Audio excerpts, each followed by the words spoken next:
Hello, hello! I'm Dr. Ette, and today we are going to be playing Dragons Dogma, Dark Arisen. So, Dragons Dogma was developed and published by Capcom. It was released, I believe, early 2012 with the Dark Arisen expansion coming out 2013, early, I believe. So, in this case, I will be starting a fresh playthrough. I, again, played a very small amount on the PS3 back when it was initially released, but never quite got my claws into the game. However, now that it's made its way onto PC, I figured I'd definitely give her a shot. So as far as PC I've played so far, it would have been about 10 minutes of the tutorial just trying to get audio levels balanced. But any feedback in that regard, too loud, too quiet, feel free to let me know in the comments there. Okay, so in this case, just gonna fire up a new game for you guys. Okay, let's see, proceed, yada yada yada, normal difficulty. Okay, let's go. And for you not in the know, this was RPG developed, like I said earlier, in 2012. It is made by Capcom, so a Japanese developer. However, it seems kind of like a hybridization of a Western RPG with some Eastern elements mixed in between.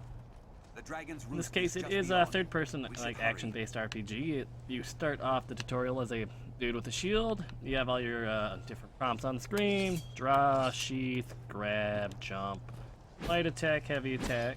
What it doesn't show you is your special abilities that are bound to each of the left and the right bumper respectively. With the left one, I block, I have a symbol attack, a shield strike, shield summons, which is like a taunt, and still jump. Right side, you get a hindside slash, link strike, and skyward slash. It's slightly above you. We near our journey. Okay, probably should follow the tutorial and actually light the lantern here. The final stage There we of our go. long struggle. And of course, you do have sprint with left thumbstick. Dragon is telling me to block here, so let's see how that goes for me. Oh boy. Okay, so don't know if I was able to get hurt there, but it works. So we have a first goblin here. On that note, I'm not sure if there actually was a proper lock-on in this game, but again, pretty basic enemies. Your pawns and whatnot can hold enemies up for you for easier access and whatnot. It's a pretty neat system. On the topic of pawns, I am about to come up to this stone here in probably a very short cutscene. In this case, it is a stone. I'm just going to call it the Invoker Stone. In this case, you can interact with it and summon pawns. Like my boy here, Saldi. He's a pawn. Later on in the game, after a bunch of character customization and more actual gameplay, you gotta create your own. In this case, through the Rift Stone, you're able to summon pawns, and after choosing them, of course, they're just gonna have some pre-generated for real here. A lot of these pawns are just gonna be pawns created and are the main sign pawn of other people who have started playing this game, so it's definitely a cool feature. All commands, left thumbstick, pretty straightforward. Help, etc. Come. Let's see. Now we're gonna fight some more goblins. Don't mind me though, I am kind of bad at this game.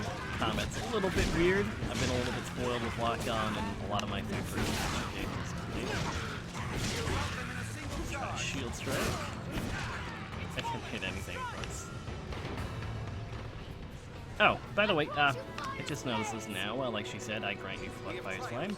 In this case, the mage character, Organa here, it looks like she has healing abilities, and of course, flame weapons.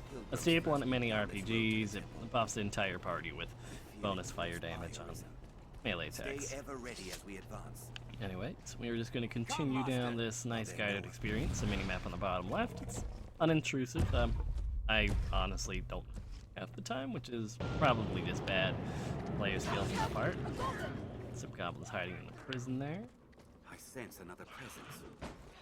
And of course your pawns are going to be constantly talking. A survivor. That's one part of the game I find annoying. I might toggle the subtitles because hearing the same fire is the enemy's weak point or something of that sort gets very old really quickly. So in this case, there's a harpy here. Can't really do much with it in there, so you can use your skyward slash, take it out there. Once they're on the ground, they're pretty nice. If I can make this jump here, perfect. Okay, so I'm gonna spoil this for you. First time I did a recording, the harpies have a grab attack. I might have died on the tutorial, so I need to decided that one shouldn't see the light of day, but it doesn't really make a difference if I just end up talking about it. But again, gonna make short work of those goblins here. Sprinting in combat's a little bit weird because it does sheath your weapon. It doesn't seem like it's a big deal, but I don't know. Good little aspect. Yeah, Harpy up here. Does look like you can do a few like jump slash type things. And of course little slow motions of your allies doing things. Can be a bit annoying, but it can occasionally lead to some sort of cinematic moves, which is nice plus. One thing I am a bit annoyed with is if they haven't showed it off yet, there's no lock-on mechanic. That's one thing, again, I've been very reliant on lately. But, Let's hasten to the Dragons. and yeah, I'm definitely going to turn down the parts because they just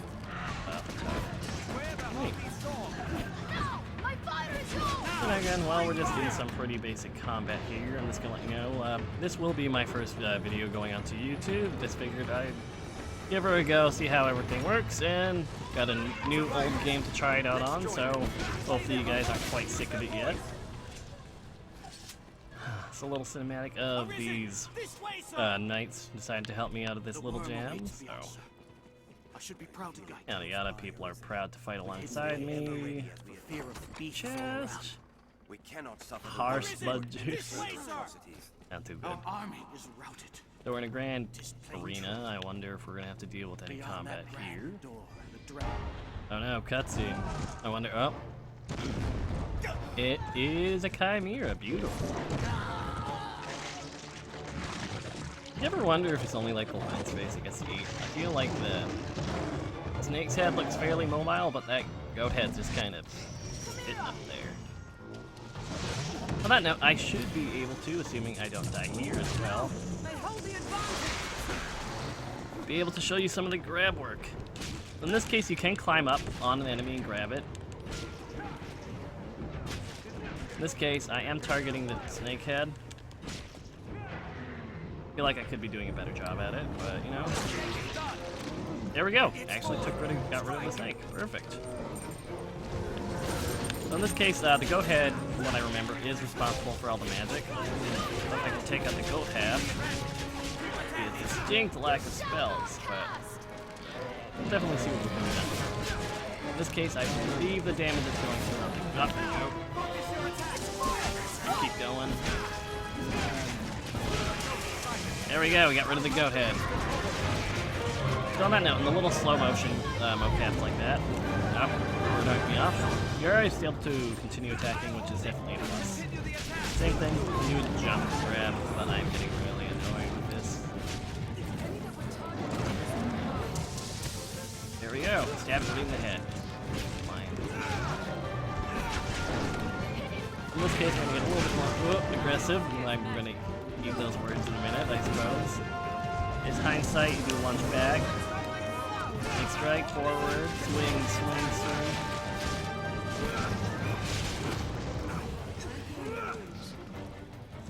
Again, a lot of the holding is stamina based, it seems like. Since I'm behind the actual cone of effect, I'm pretty safe in the level itself. And the hard attack seems pretty rough.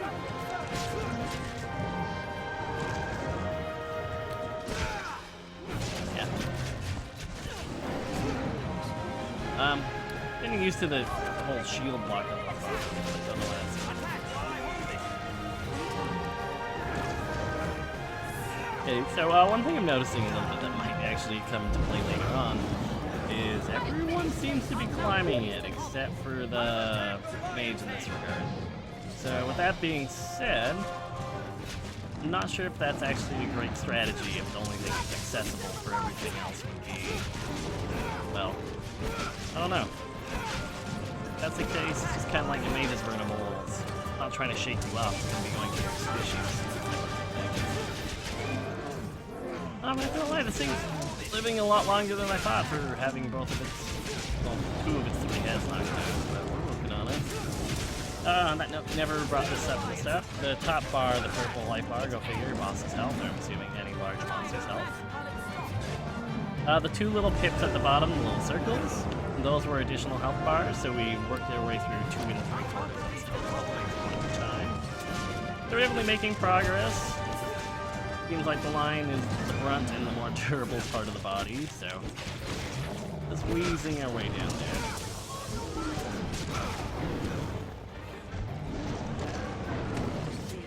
Hopefully it's tiring out. Gonna go for more head stabs again. Have the stamina for it, it looks like. Really easy to stamina. There we go. Finally killed completed the end at the beginning. Was successful. Well, it's not going too bad as of this moment. I didn't die on this attempt, which is always a plus, I suppose. I'm getting a weird Monster Hunter revive from the zoom in on the corpse afterwards, but I'm just biased for playing that game a lot lately. Take hold of what lies beyond. Oh yeah, rule of thumb, as of now, I'll be trying to stay quiet during the cutscenes, so...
Okay, everybody, so it looks like that was the tutorial.